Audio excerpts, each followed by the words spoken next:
My husband's mistress sent me photos of their affair to destroy my marriage. So I sent one email in return. The email arrived on a Tuesday morning, sandwiched between a newsletter from my daughter's school and a promotional offer from a home goods store. The subject line read simply, "You deserve to know." I was sitting at the kitchen island, drinking coffee that had gone lukewarm while I answered work emails. My husband had left for his accounting firm an hour earlier, kissing me on the forehead the way he always did, telling me he'd be home late because of a client dinner. I'd nodded without looking up from my laptop, already mentally sorting through my day. The attachment loaded slowly. 3 photos. The first showed my husband, Dominic, sitting at a restaurant booth with a woman I didn't recognize. They weren't touching, but the way they were leaning toward each other suggested an intimacy that made my stomach tighten. The second photo was less ambiguous. The same woman, her head on his shoulder, his arm wrapped around her waist. They were standing outside what looked like a hotel entrance. The third photo removed any remaining doubt. They were in bed together, sheets tangled around their bodies, his face clearly visible even in the dim lighting. I stared at the screen for a long time. The coffee grew colder. The house settled around me with its familiar creaks and sighs. Somewhere outside, a neighbor started their lawnmower. My first thought, oddly enough, was that the woman was beautiful. Not in a flashy way. She had a quiet prettiness. Brown hair pulled back in a loose ponytail. Minimal makeup. She looked kind. That somehow made it worse. My second thought was that I should be crying, or screaming, or throwing something. Instead, I felt a strange calm settling over me, like the stillness before a storm. I scrolled down to read the message that accompanied the photos. "Mrs. Reyes, I know this must be difficult to see, but I believe you have a right to know who your husband really is. My name is Celeste Vero, and I've been seeing Dominic for the past 8 months. I'm not proud of what I've done, but I can't continue living this lie. He promised me he would leave you, that your marriage was already over in everything but name. I've come to realize those were just words. I'm sending you these photos because I think you deserve the truth. What you do with it is your choice. I'm sorry." I read the message 3 times. Then I closed my laptop, finished my cold coffee, and went upstairs to shower. Dominic and I had been married for 17 years. We'd met at a mutual friend's wedding when I was 26 and he was 28, both of us slightly tipsy and hiding from the DJ's aggressive attempts to get everyone on the dance floor. He'd made me laugh with his dry observations about the other guests. I'd impressed him with my knowledge of obscure Italian wines. By the end of the night, we'd exchanged numbers, and by the end of the year, we were engaged. Our marriage hadn't been perfect. No marriage is. But I'd thought it was good. We'd weathered the early years of financial struggle, the heartbreak of 2 miscarriages before our daughter Rosalind was born, the grinding stress of building our careers. We'd learned how to argue without cruelty, and how to forgive without keeping score. Or so I'd believed. Looking back now, I could see the signs I'd chosen to ignore. The late nights that had become more frequent over the past year, the way he'd started keeping his phone face down on the table, the business trips that seemed to multiply, the distance that had crept into our conversations. So gradual, I'd attributed it to the natural evolution of a long marriage. I'd told myself that every couple went through phases, that we'd find our way back to each other. That love was a choice we made every day, and we were both still choosing. But standing in the shower with hot water streaming down my face, I finally allowed myself to acknowledge what I'd known on some level for months. My husband had stopped choosing me. I didn't confront him that night, or the next night, or the night after that. Instead, I began to watch, to listen, to notice. Dominic came home from his client dinner that Tuesday smelling faintly of unfamiliar perfume, which he blamed on a crowded elevator. He kissed me on the forehead again, asked about my day, helped Rosalind with her algebra homework. He played his role so convincingly that I almost doubted what I'd seen. Almost. I started paying attention to his patterns. The Thursday nights when he worked late, which I now realized aligned suspiciously with nothing on his actual work calendar. I'd found a way to access it through our shared family account months ago when planning a surprise birthday dinner. The weekend mornings when he went to the gym but came home without breaking a sweat. The phone calls he took outside, even in the cold. I watched, and I waited, and I began to plan. The thing about being married to someone for 17 years is that you know where the bodies are buried, metaphorically speaking. Dominic had always handled our finances. I'd let him, happy to outsource that particular stress while I focused on my own work as a medical researcher. I trusted him. Why wouldn't I? He was an accountant. Numbers were his thing, but trust, I was learning, is a kind of blindness. 2 weeks after receiving the photos, I started digging. I requested copies of our tax returns from the past 5 years, which I was entitled to as his spouse. I reviewed our bank statements with new eyes. I traced the credit card charges I'd never bothered to examine before. The picture that emerged was disturbing. Dominic had been siphoning money from our joint accounts for years. Small amounts at first, a few hundred here, a few hundred there, that had grown larger over time. The money moved through a maze of transfers and payments that would have been impossible to follow without dedicated attention. But I am nothing if not dedicated. The trail led to a brokerage account I hadn't known existed, held solely in his name. The balance was substantial, nearly $300,000, accumulated over the past decade. Money that should have been ours, squirreled away for a future that apparently didn't include me. I also found the apartment, a 1-bedroom rental downtown, paid for through a shell company that Dominic had registered under a variant of his name. The lease had started 8 months ago. The same time frame Celeste had mentioned in her email. My husband hadn't just been having an affair. He'd been building an entire parallel life. I met Celeste Vero on a rainy Friday afternoon, 3 weeks after her email had detonated my world. She'd included her phone number in the message, and after much deliberation, I'd texted her asking if we could talk. She'd agreed with surprising eagerness, suggesting a coffee shop in a neighborhood where neither of us would likely be recognized. I spotted her immediately when I walked in. She was sitting at a corner table, hands wrapped around a mug, looking far more nervous than I felt. Up close, she was even prettier than the photos had suggested, younger than me by at least a decade. The kind of woman who probably didn't know yet that life would eventually find ways to break her. "Mrs. Reyes," she said, half rising from her seat. Thank you for meeting me. I wasn't sure you would. Call me Vivian." I sat down across from her, setting my wet umbrella against the table leg. "And I wasn't sure either. But I have questions, and I think you're the only one who can answer them." She nodded, her eyes glistening. "I'll tell you whatever you want to know. I meant what I said in my email. I'm done with the lies. Why did you send those photos?" The question seemed to catch her off guard. "Because you deserve to know. I told you." "No." I leaned forward. "I mean, why now? If you've been seeing my husband for 8 months, why suddenly decide to expose him? Why not just end the affair quietly?" Celeste's face crumpled. "Because I'm pregnant." The words hung in the air between us. The coffee shop continued its ambient noise, the hiss of the espresso machine, the murmur of other conversations. But to me, everything seemed to have gone silent. "I told him 2 weeks before I emailed you," she continued, her voice barely above a whisper. I don't know what I thought. That he'd be happy? That he'd finally leave you? He'd been promising for months that he was just waiting for the right time. What did he say? He told me to get rid of it." Her hand moved unconsciously to her stomach. "He said it would ruin everything, that he wasn't ready to blow up his life over a mistake." She laughed bitterly. "That's what he called our baby, a mistake." I sat back in my chair, processing this new part of me wanted to hate this woman, for her youth, her naivety, her complicity in destroying my marriage. But looking at her now, I saw something familiar in her eyes. The dawning realization that the man she'd loved had never really existed. "I'm not going to terminate the pregnancy," Celeste said firmly. "I've made a lot of bad choices, but this isn't one of them. I just thought you should know who you're married to. What you do with that information is up to you." "What about what you do with it?" I asked. "Are you planning to go public? Demand child support? Sue for paternity?" She shook her head. "I have family money. I can raise this child on my own. I don't want anything from him anymore." She paused. "But I understand if you do." I studied her for a long moment. Then I made a decision that would change everything. "Celeste," I said slowly, "how would you feel about helping me destroy my husband?" The thing about revenge is that most people think about it wrong. They imagine dramatic confrontations, public humiliations, the cathartic release of finally telling someone exactly what you think of them. But true revenge isn't about catharsis. It's about consequences. Dominic had spent years building his careful house of cards, the secret accounts, the hidden apartment, the double life. He'd done it because he believed he was smarter than everyone around him, smarter than the wife who trusted him, smarter than the mistress who believed his promises, smarter than the systems designed to catch people who do exactly what he'd been doing. I was going to prove him wrong. Over the next month, Celeste and I met regularly. We compared notes, shared evidence, built a timeline of Dominic's deception that stretched back further than either of us had realized. She gave me access to their text messages, which she'd saved in anticipation of needing proof someday. I gave her copies of the financial documents that showed how he'd been hiding money from both of us. Together, we painted a comprehensive picture of a man who had never stopped believing he could have everything without paying for any of it. But I wasn't just gathering evidence for a divorce. I was building something more elaborate. My brother-in-law Vincent worked for the IRS. This was information I'd filed away years ago, back when family dinners were still events we attended out of genuine affection rather than obligation. Vincent was married to Dominic's younger sister, Francesca, and the two of them had always been slightly awkward at family gatherings, Vincent too quiet, Francesca too eager to please. I'd felt sorry for them, honestly. They existed in the shadow of Dominic's confident charm, always slightly invisible, but invisible people notice things. And Vincent, I suspected, had noticed quite a lot. I invited him to lunch under the pretense of asking for general tax advice. He was surprised but agreeable, meeting me at a restaurant near his office with the wary curiosity of someone who isn't quite sure what they're walking into. "I need to ask you something," I said after we'd ordered, "and I need you to be honest with me, even if the answer is uncomfortable." Vincent's expression shifted from curiosity to concern. "Is everything okay, Vivian? Is this about Dominic?" In a way, I took a breath. "How much do you know about my husband's finances?" The silence that followed told me everything. Vincent's face went through several transitions: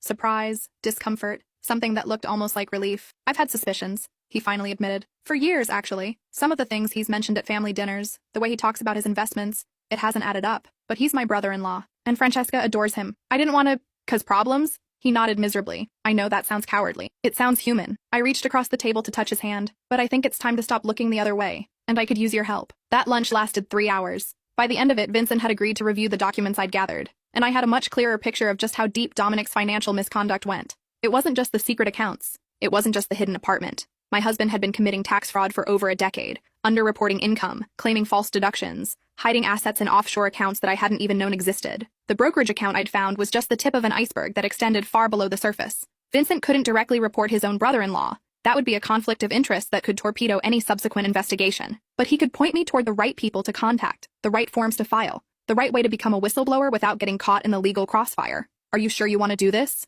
he asked as we were leaving. "Once you start this process, there's no going back. It could destroy him." "I know," I said. "That's rather the point." The email I sent was 47 words long. I addressed it to the Criminal Investigation Division of the IRS, the FBI's white-collar crime unit, and the forensic accounting team at Dominic's own firm. I attached the complete dossier of evidence I'd compiled: financial records, text messages, property documents, a timeline of misconduct spanning more than a decade. The subject line was simple: report of tax fraud and financial misconduct. I hit send at 3:47 p.m. on a Wednesday afternoon while Dominic was at work and our daughter was at swim practice. Then I poured myself a glass of wine and waited for the world to end. The first sign that something was wrong came 3 days later. Dominic came home from work early, his face pale, his movements jerky with suppressed agitation. He barely looked at me as he went straight to his home office and closed the door. I heard him on the phone for hours, his voice rising and falling in patterns of anger and fear. At dinner, he was distracted, pushing food around his plate while Rosalind chattered about her upcoming science fair project. I watched him with the detached curiosity of a scientist observing a specimen under a microscope. "Everything okay at work?" I asked casually. He looked up, something flickering in his eyes.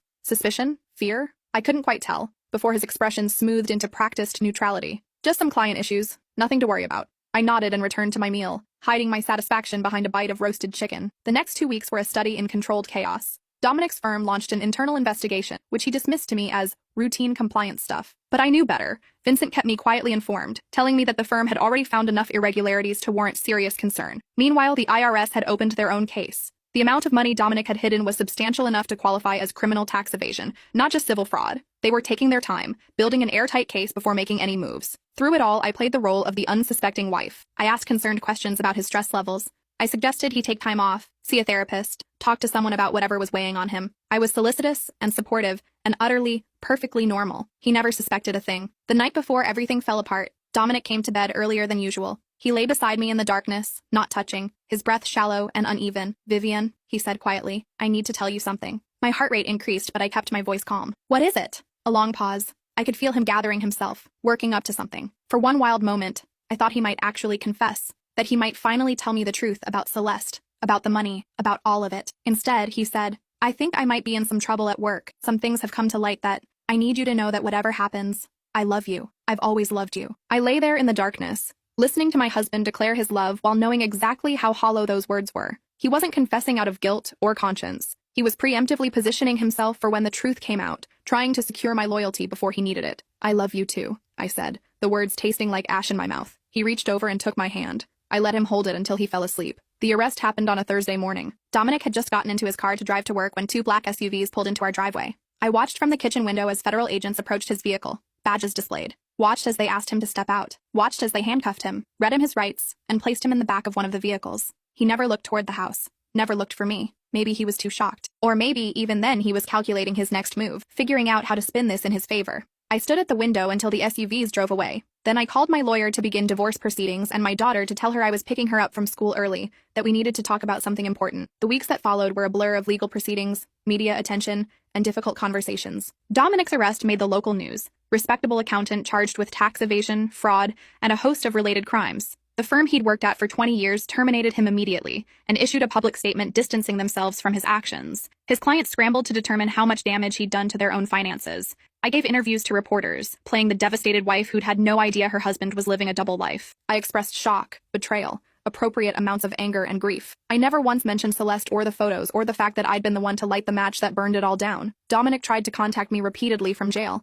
leaving voicemails that ranged from pleading to threatening. I saved them all, just in case, but never responded. His family's reaction was more complicated. His parents, both in their 80s, were devastated. His mother called me weeping, asking how this could have happened, and I felt genuinely sorry for her. She'd raised a son she thought she knew, and now she was watching him become a stranger. Francesca, Vincent's wife, was another matter. She showed up at my door 3 days after the arrest, her face blotchy with tears and anger. "You did this," she said, her voice shaking. "I don't know how, but I know you did." I stepped aside to let her in. "Would you like some coffee, Francesca?" She stared at me like I'd spoken a foreign language. "Coffee? My brother is in jail, my parents are destroyed, and you're offering me coffee? I'm trying to be civilized." I closed the door behind her. And for what it's worth, I didn't do anything. The IRS received information about Dominic's finances and acted on it. If you want to blame someone, blame your brother for being a criminal. He made mistakes. He stole from me for a decade. My voice was harder now. He hid hundreds of thousands of dollars. He maintained a secret apartment for his mistress. He evaded taxes on a scale that could have landed both of us in prison if I hadn't acted first. I met her eyes steadily. "So yes, Francesca,"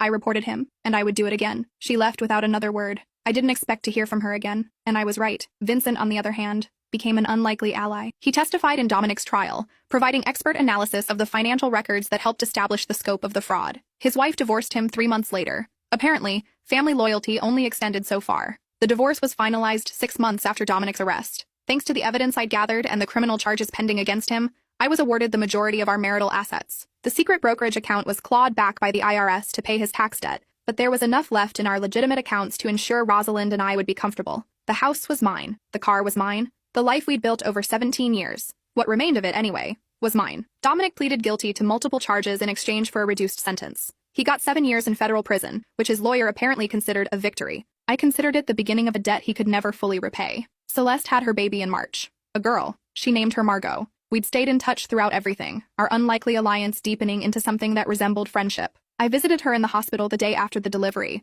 bringing flowers and a soft pink blanket I'd knitted myself during the long evenings of legal proceedings and self-examination. "She's beautiful," I said, looking down at the tiny face in Celeste's arms. "She looks like him." Celeste's voice was tired but peaceful. "I keep waiting to feel angry about that, but I don't. She's not him. She gets to be her own person." "Yes, she does." Celeste looked up at me. "Vivienne, I need to ask you something, and I need you to be honest with me. Always. Do you regret it? Any of it?" I considered the question carefully. Did I regret reporting my husband to the federal government, knowing it would destroy his career, his reputation, his freedom? Did I regret using the photos his mistress sent me as the starting point for a meticulous investigation that revealed the full scope of his betrayal? Did I regret becoming someone who could sit across from a pregnant woman and ask her to help me destroy the father of her child? No, I said finally. I regret that it was necessary. I regret the years I spent trusting someone who didn't deserve it. I regret that my daughter has to grow up with a father in prison. I met Celeste's eyes. But I don't regret the choice I made. He built his own trap. I just helped him walk into it. Celeste nodded slowly. "I think I understand that." "Good." I smiled at her and reached down to touch the baby's tiny hand, "because I'm hoping you'll let me be a part of this little one's life. Honorary aunt, or godmother, or whatever you want to call it. I know that's probably strange, given everything, but..." "It's not strange," Celeste interrupted. "It's the most normal thing anyone suggested to me in months." I laughed, and after a moment she laughed too. The baby stirred but didn't wake. A year after my email brought down my husband's empire, I was sitting on my patio, watching the sunset paint the sky in shades of gold and rose. Rosalind was inside, doing homework, and occasionally singing along to whatever music was playing through her headphones. She'd taken the divorce harder than I'd expected, but better than I'd feared. Teenagers are resilient, and she'd built a support network of friends and counselors who helped her process the complicated feelings that came with having a father in prison. She still visited him occasionally. I didn't discourage it. Whatever Dominic had done to me, he was still her father, and their relationship was theirs to figure out. My phone buzzed with a text from Celeste. A picture of Margot in the ridiculous duck-shaped bath she'd bought on a whim, looking deeply unimpressed with the whole concept of water. I smiled and texted back a string of heart emojis. My mom called a few minutes later, ostensibly to ask about a recipe, but really to check in the way she'd been doing every few days since everything happened. My parents had been supportive throughout, never questioning my choices, never suggesting I should have handled things differently. My dad had simply said, "You did what you had to do," and that had been enough. The evening settled around me like a comfortable blanket. Crickets began their nightly chorus. Somewhere in the neighborhood, a dog barked once and then fell silent. I thought about the woman I'd been a year ago, the one who'd sat at her kitchen island and opened an email that would change everything. That woman had been a good wife, a good mother, a good person who trusted the people she loved and assumed they would trust her in return. That woman was gone now. In her place was someone harder, warier, more aware of the shadows that lurk in the corners of even the most ordinary life, but also someone stronger, someone who knew what she was capable of when pushed. Celeste had asked if I regretted any of it. I'd told her the truth. I didn't. But what I hadn't said, what I was only now allowing myself to fully acknowledge, was that some part of me was glad it had happened. Not glad for the betrayal or the pain or the complicated mess of emotions that still surfaced when I thought about my marriage, but glad for the way it had forced me to become someone new. Glad for the unlikely friendship that had emerged from the wreckage. Glad for the clarity that came from finally seeing my life without the soft focus filter of comfortable illusions. My husband's mistress had sent me those photos to destroy my marriage. She'd succeeded beyond her wildest expectations. But in the ruins of what had been, I'd found something unexpected, the foundation for what could be. I finished my wine, gathered my things, and went inside to help my daughter with her homework. 2 years later, I received a letter. It arrived in a plain white envelope, no return address, postmarked from the Federal Correctional Facility where Dominic was serving his sentence. I recognized his handwriting immediately, the same precise penmanship that had signed our wedding certificate, our daughter's birth announcement, 17 years of birthday cards and anniversary notes. I considered not opening it. The curiosity won. "Vivienne, I've spent a long time thinking about what to say to you. I've written this letter probably 100 times, starting over each time I realized I was making excuses or trying to justify things that can't be justified. So let me just say this. I'm sorry. Not because I got caught or because I'm in prison or because my life fell apart. I'm sorry because I hurt you and you didn't deserve it. You never deserved any of what I put you through. I know you turned me in. It took me a while to figure it out, but I know now that those reports didn't come from nowhere. You found everything, didn't you? The accounts, the apartment, everything. And you decided that the appropriate response was to burn it all down. I want to be angry about that. Part of me still is. But mostly, I'm just impressed. I spent years thinking I was the smart one in our marriage, the one who saw angles and opportunities that other people missed. I never saw you coming. I don't expect forgiveness. I don't deserve it. But I wanted you to know that I understand why you did what you did, and I don't blame you for it. Take care of Rosalind. Take care of yourself. Dominic. I read the letter twice, then carefully folded it and placed it back in its envelope. I wasn't sure how I felt. There was no neat emotional category for receiving an apology from a man you'd systematically destroyed. But one line stayed with me. I never saw you coming. No, I thought. You didn't. And that had made all the difference. Life settled into a new normal. I threw myself into my work, earning a promotion that came with a corner office and responsibilities I actually enjoyed. Rosalind graduated high school and went off to college, texting me memes and calling every Sunday to complain about her roommate. Celeste and I continued our strange friendship, meeting for coffee every few weeks, our conversations ranging from serious to silly. Margot grew into a chatty toddler who called me Auntie Viv and demanded to be carried everywhere. She had her father's eyes but her mother's spirit, and I loved her fiercely, without reservation. I dated occasionally but couldn't quite commit to anything serious. The therapist I'd started seeing suggested I had trust issues, which seemed like an understatement of astronomical proportions. We were working on it. My brother called one afternoon to tell me that his wife was pregnant with their first child. I cried on the phone, surprising both of us. I hadn't realized how much I'd been carrying until some of it suddenly lifted. You okay, Viv? He asked, concerned. Yeah, I said, wiping my eyes. I'm just really happy for you. And I was. Happiness had become a stranger to me for a while, but it was learning to visit more often. 3 years after my email, I ran into Vincent at a work conference. He'd remarried. A pediatrician named Wendy who seemed warm and grounded and entirely unlike Francesca. They'd just bought a house together, he told me, and were thinking about adopting a dog. How are you really? He asked when Wendy had wandered off to get more coffee. I'm okay. I smiled at him. Better than okay, actually. It took a while, but I think I'm finally on the other side of it. He nodded. For what it's worth, I never regretted helping you. I know it cost me my marriage and half my family, but he shook his head. What he was doing was wrong, and you deserve to know. Thank you, Vincent, for everything. Just promise me one thing. He met my eyes. If you ever find yourself in a situation like that again, I'll handle it differently? No. He almost smiled. I was going to say you should handle it exactly the same way. Some people don't deserve mercy. I laughed, surprising myself. That's dark, Vincent. That's realistic. He glanced across the room to where Wendy was chatting with another attendee. I've learned that the world rewards people who are willing to do what's necessary. You were willing. That's nothing to be ashamed of. I thought about that conversation for a long time afterward. Vincent wasn't wrong. I had done what was necessary, and I wasn't ashamed of it. But I also couldn't quite escape the nagging sense that the person I'd become wasn't the person I'd wanted to be. My therapist had a field day with that one. 4 years after the email, Rosalind came home from college for Thanksgiving. She was 20 now, studying psychology, planning to go to graduate school. She looked so much like I had at that age that it sometimes hurt to look at her. The same dark hair, the same stubborn chin, the same way of tilting her head when she was thinking about something serious. We were cleaning up after dinner, washing dishes side by side, when she said, Mom, can I ask you something? Of course. She was quiet for a moment, hands still in the soapy water. Did you ever think about forgiving him? I didn't need to ask who she meant. Yes, many times. But you didn't. No, why not? I set down the plate I'd been drying and turned to face her. Because forgiveness, real forgiveness, requires remorse. And your father wasn't sorry for what he did. He was sorry he got caught. There's a difference. Rosalind nodded slowly. I visited him last month. He's different now. Quieter. More humble, I guess. Prison will do that to a person? He asked about you. Did he? He said he thinks about you every day. That he wishes things had been different. She looked at me with an expression I couldn't quite read. Do you think people can change? Like, really change? I considered the question carefully. I think people can change their behavior. I'm less convinced they can change who they are at the core. That's pretty cynical. Maybe. I picked up another plate. But it's also honest.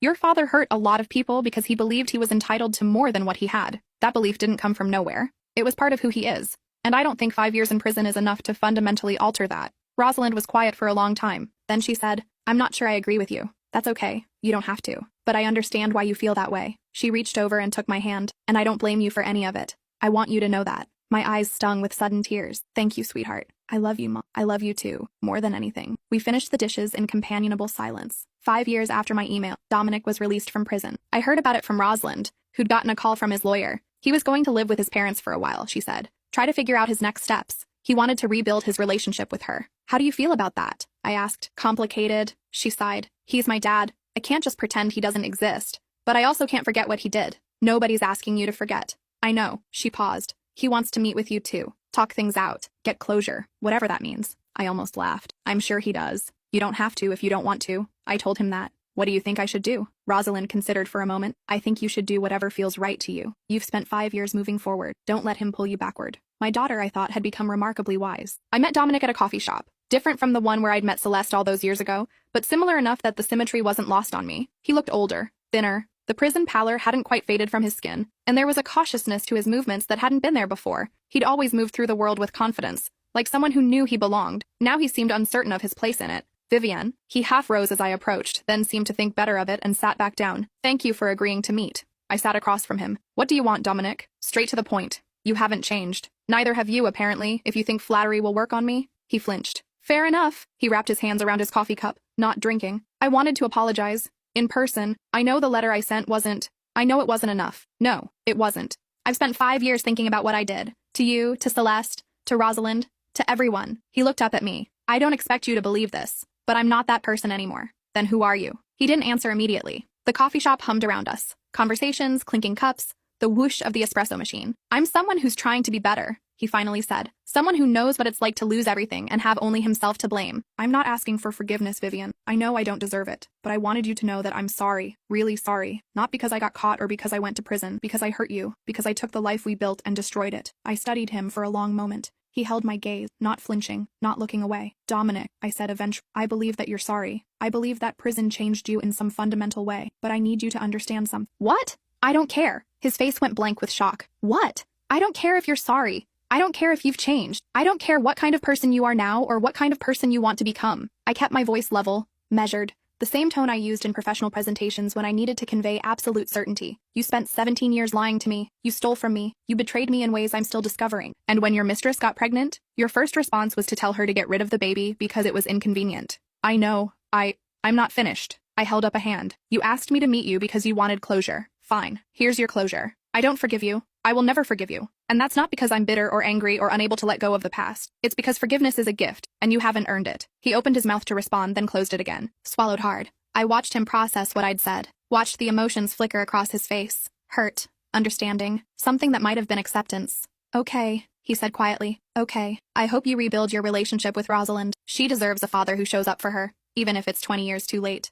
And I hope you figure out how to be the person you're claiming you want to be. But that's going to happen without me. I'm not part of your redemption story, Dominic. I'm the woman you wronged. I stood up, gathered my things. Goodbye, I said. And I walked out of the coffee shop without looking back. 6 years after my email, I met someone. His name was Theodore. Theo to his friends. And he was nothing like Dominic. Where my ex-husband had been smooth and charming, Theo was awkward and earnest. Where Dominic had always seemed to be performing a version of himself for an audience, Theo was exactly who he appeared to be. We met at Celeste's birthday party, of all places. She'd invited me without mentioning she'd also invited her new colleague from the architecture firm where she'd recently started working. I suspected matchmaking from the start. You must be Vivienne, Theo said, extending a hand. Celeste talks about you constantly. Does she? I shot Celeste a look across the room. She smiled innocently and disappeared into the kitchen. Only good things, he added quickly. She says you're the strongest person she knows. That's quite an introduction. Too much? He winced. Sorry, I'm terrible at these things. I always say exactly the wrong thing. I found myself smiling despite my wariness. Actually, I think that might have been exactly the right thing. We talked for 3 hours that night.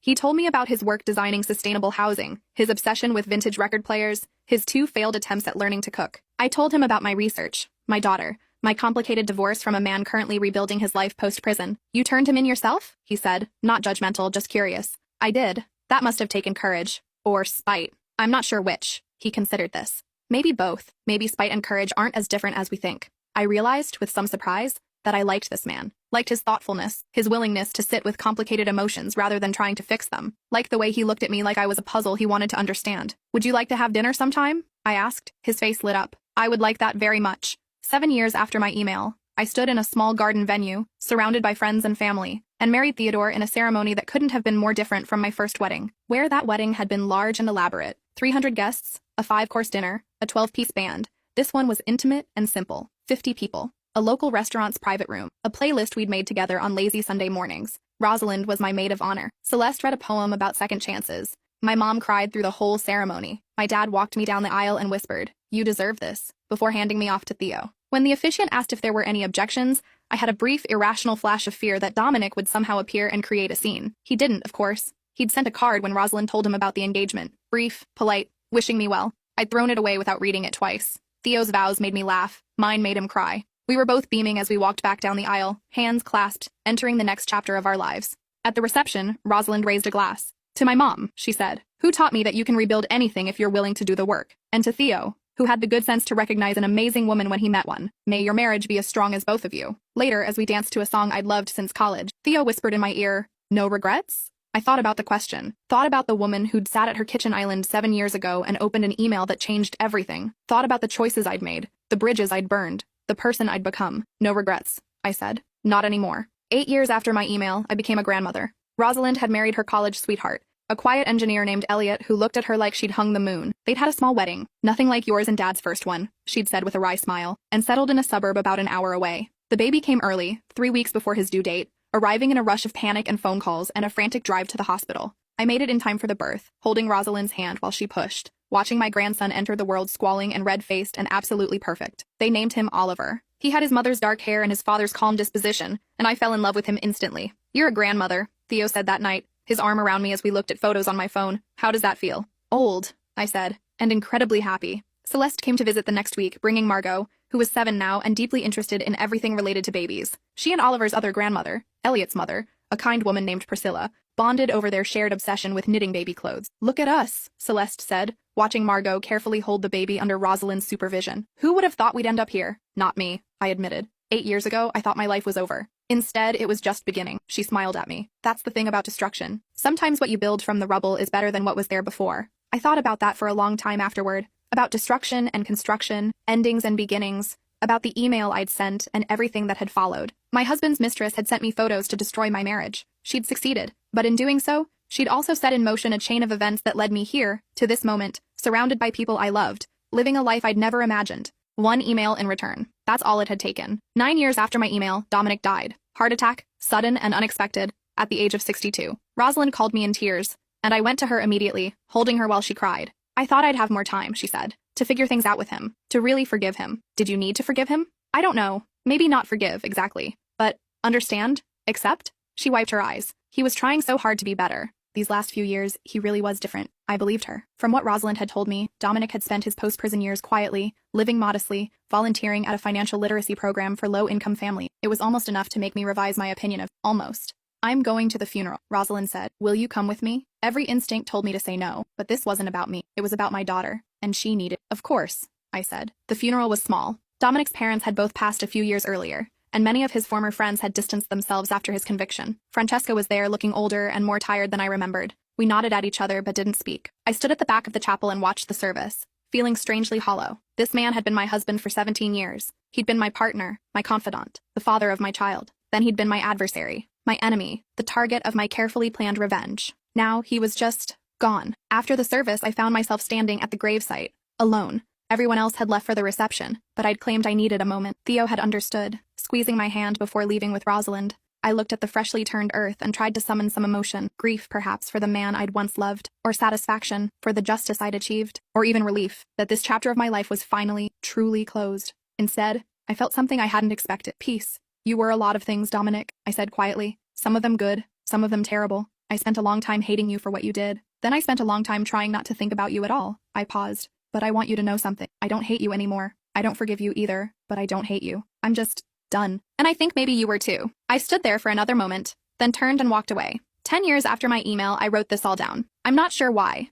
Maybe because Rosalind asked me to, after Oliver got old enough to start asking questions about his grandmother's complicated past. Maybe because Celeste suggested it would be therapeutic, which was probably her psychology training talking. Maybe because Theo encouraged me to find some way to make sense of everything that had happened. Or maybe because I wanted to remember. Not the pain. I didn't need help with that. But the resilience. The strength I'd found when everything fell apart. The relationships I'd built from the wreckage of the ones I'd lost. My husband's mistress sent me photos of their affair to destroy my marriage. So I sent one email in return. It's a dramatic way to summarize 10 years of my life. But it's also accurate in its way. That email was the moment everything changed. The moment I stopped being a victim and started being an agent of my own fate. Would I do it again? Make the same choice, knowing everything I know now? Yes. Without hesitation. Not because I'm proud of what I did. The truth is, there were moments during those long weeks of planning and gathering evidence when I barely recognized myself. I became someone capable of cool calculation, of strategic destruction, of watching my husband's life fall apart and feeling nothing but satisfaction. That person scared me sometimes. Still does. But that person was also necessary. Dominic had built his house of cards on the assumption that the people around him were too trusting, too complacent, too afraid of confrontation to ever challenge him. He needed someone willing to prove him wrong. I was that someone, and I don't regret it.